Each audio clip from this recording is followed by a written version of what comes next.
Welcome, Valpo fans, to an NCAA tournament edition of the Valpo Coaches Show, brought to you by Lakeshore Bone and Joint Institute.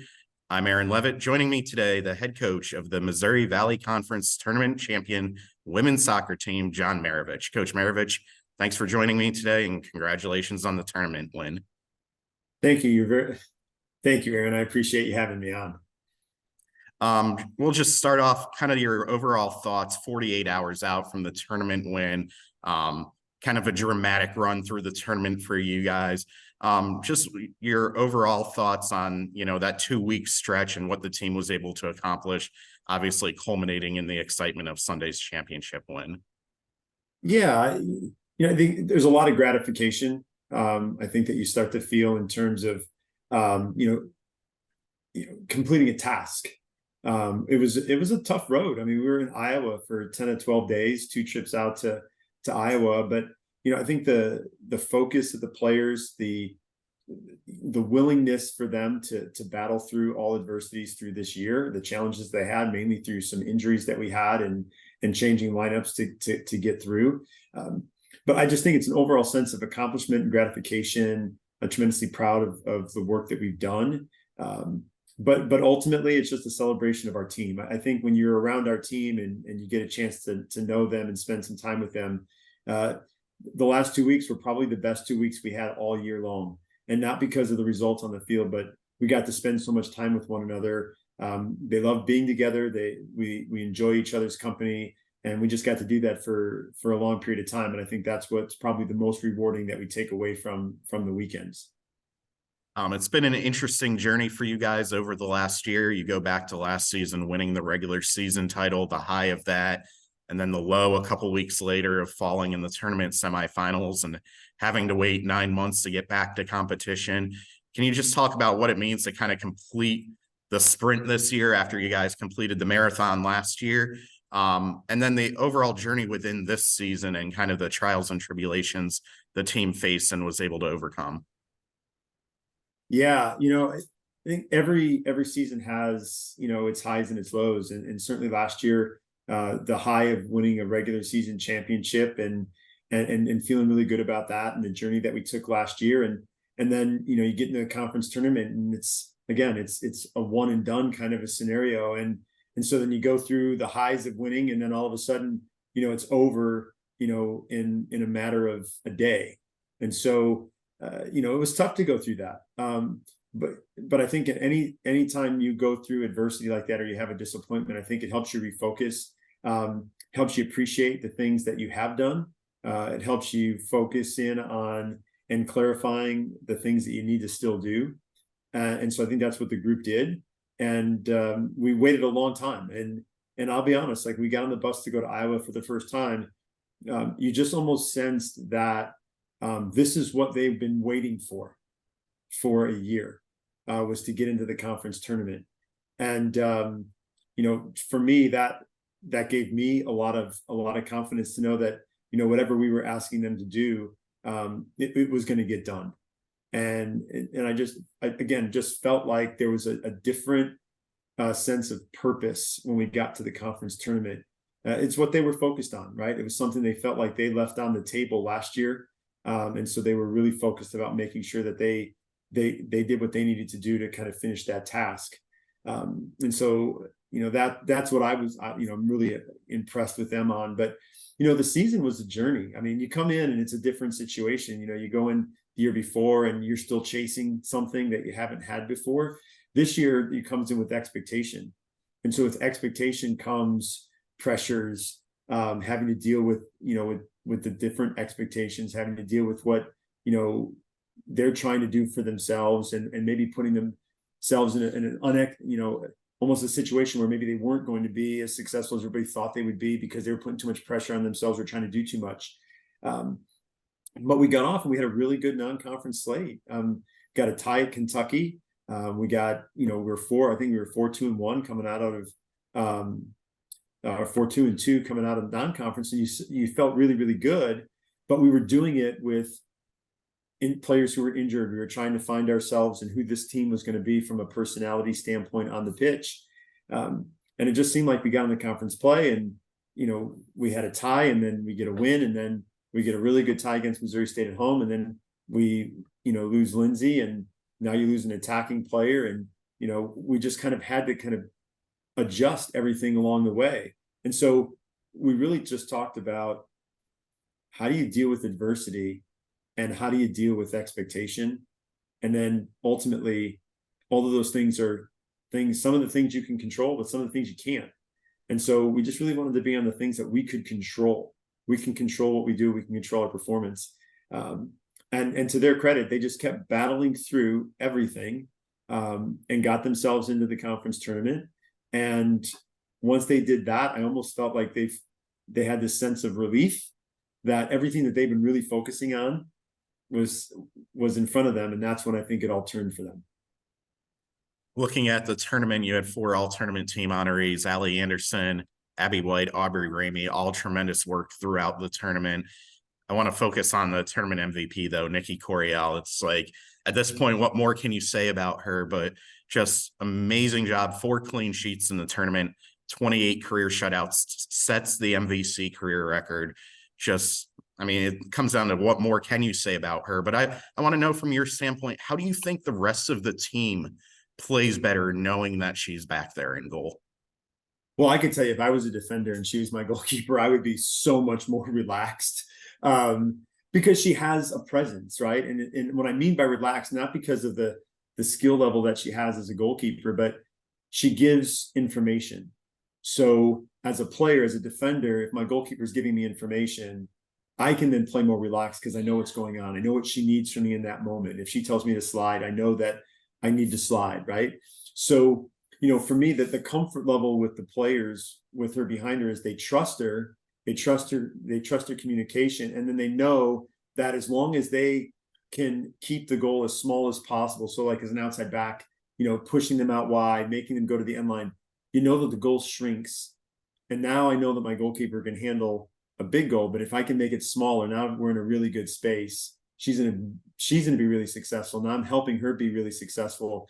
That's where I think the comfort level and the confidence comes from, is the communication that she gives to make my job easier. But then also, when I can make her job easier, then I know that we're going to put ourselves in a really great situation to have a good defensive performance. Looking at a couple other players that have been instrumental in the success this year. First, I want to touch on your 5th-year center back, Nicole Norfolk, and just how proud you are of her journey. Obviously, she's the only one of your 5th years who's been here all 5 years. So she was here back in 2019 on a team that struggled and only won 2 games. And to come from that to have helped lead the program to a regular season title and now a tournament title, and even her journey within the tournament where she wasn't able to play due to injury the first weekend, and then coming back and being instrumental in these last 2 shutout wins. Yeah, Nicole is, she's a warrior, right? She's done an unbelievable job at center back for us. But, Nicole is part of the first class that we recruited to the Missouri Valley Conference. And so when you make that change from the Horizon League to the Missouri Valley, it's a different style of play. It's a higher, in our opinion, right? It's a higher level of competition from top to bottom. So on any given day, it's, anybody can get anybody in our league. And so we had to really build an organization. And when I say organization, I mean that from top to bottom, right? We had to build the organizational structure of, like, how do we want to handle and play in this conference? How do we want to recruit players into this conference? What do we need from them? And so we had to go through that process. And so she was part of the first class that we brought in. And so a lot of those young players saw a lot of minutes as freshmen, and they didn't have the success in terms of wins. They got a lot of ties, but they lost 7 games by a single goal, 1-0, 2-1. And so they gained a lot of valuable experience in how to win, how to compete, but then ultimately learning how we were going to play within this conference. And so she was played a vital role in that as a center back. And so to see her progression as a player from there to now, right? You just see a player that's so much more in tune with how we want to play, understanding the game model, understanding the different phases we want to play in, understanding her role within that, and then how she has grown that into helping other people understand their role and teaching the younger players behind her, what she's done. So Anna Cupp has learned a great deal from playing next to Nicole. So to watch her grow from a young player that is learning, right, and finding her way to growing into a player that is helping everybody else, find their way, and watching herself continue to develop into a top center back has been fantastic. But when you see how she responded to not being able to play in the first two games of the conference tournament, it was amazing, right? It's leadership. She didn't look concerned or worried. She was the first one there, going to get on the center backs to do their job and support them and hold them to a standard. And so she led from that space. And she was just like, "Hey, we're going to be fine." Like, she knew we were going to be fine. She knew she would get to play another day. And that's the confidence that our players have in one another. And I think that's been the best part. One more player I'd like to highlight who maybe kind of flies under the radar a little bit in her importance to the team's success is Sam Gatunis. I mean, you look at it, how many times in a conference championship match are you having a player who's starting up front on the left wing who can then shift to right back when you have an unfortunate injury there, the versatility there, how that makes your team better. I don't know many players who could do that. I don't know about you, but to play both of those positions in a conference championship match at a championship level.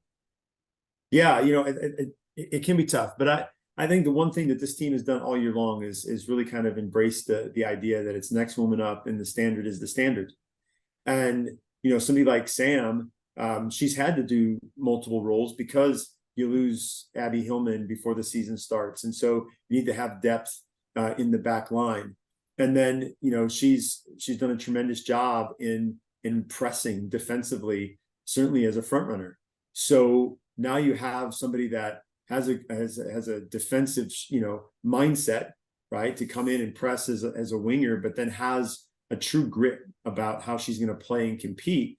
And so now that pressing up front creates a lot of opportunities, but then also she can go into the back line and stay connected to her line, but then also defend very, very well. So making that transition, I think can be hard, but I think what Sammy does so well is it's just the game, right? She's just playing, 1v1 in that moment, whether it's as a front runner or as an outside back. And so I think for her, she just keeps herself present in the moment. She just enjoys her football, honestly. Like, she walks out there, she has a smile on her face. She's just going to go compete. She's going to, get into a tackle. And I think when she just keeps it simple and keeps the whole game simple that way, I think that's what allows her to be able to do those two things really well, certainly in a championship game, but on any night, she's just willing to go do whatever job is asked of her. And an interesting parallel to the 2014 team, the last time you guys went to the NCAA tournament, Sam's older sister, Sydney, was on that 2014 team. So now both of the sisters will get to experience the NCAA tournament in the Valpo uniform. And that 2014 team, as we are this year, went to Notre Dame, took on one of the best teams in the nation, and it was 0-0 into the 90th minute. And I'm sure that's something you wouldn't be upset about if it happened again this year, right? No, absolutely not. I would change the last 50 seconds. But, ultimately, I think that's, again, a part of just the program that, has been built here, right? The environment that was built, right? Sammy got to witness that as a younger player, right? To watch her sister go through that, and got to watch, how we responded playing at Notre Dame in the NCAA tournament. And then to see her sister and the experience that she had here, Sid did a wonderful job for us in again, some center back, some outside back in her career. But, they both have that same kind of grit and that same kind of toughness. And so, Sammy sees that and she wants to be a part of that. And now she's here, cutting her own path as a player. And the fact that she gets to go do that at Notre Dame in the NCAA tournament, I think, their family should be super proud. I know their parents are super proud of the girls and what they've done, but I'm just thankful to have them a part of our program because they're just really cool kids, right? They have a cool vibe about them. They're really dedicated to playing soccer, but they're dedicated to being great teammates. And it's just been a true honor and a privilege to coach both of them. And I told Sammy, you got to have some bragging rights. So let's go to Notre Dame and let's get a win. So you have a little bit of bragging rights at Thanksgiving dinner. You guys played at Notre Dame in the preseason. How do you think that experience is going to help the team going into Saturday night's match? I think it's huge. I think it was the main reason why we scheduled that exhibition in the first place. One of the things I learned when I was at Notre Dame was that you've got to experience what that next step is. And so we would play North Carolina, and you'd see what that next step was, right? And so I wanted them to see what that next step was. And so we got to go in there and we got to experience it. So we've been in the locker room, we've been in the facility, we know how the pregame goes, we know how that match went, we know how they're going to play, we know what that speed is, we know what that level of pressure is like. And so we're not going into that and trying to experience that for the first time on Saturday night. We already know what's coming.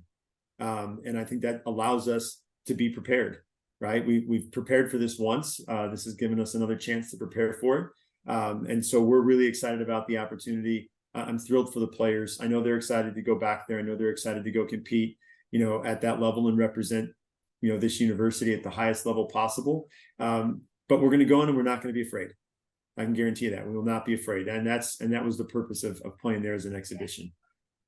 Valpo at Notre Dame, first round of the NCAA tournament, Saturday evening, 6 p.m. Eastern time, 5 p.m. Central. If you can't make it out to South Bend, it'll be on ESPN+.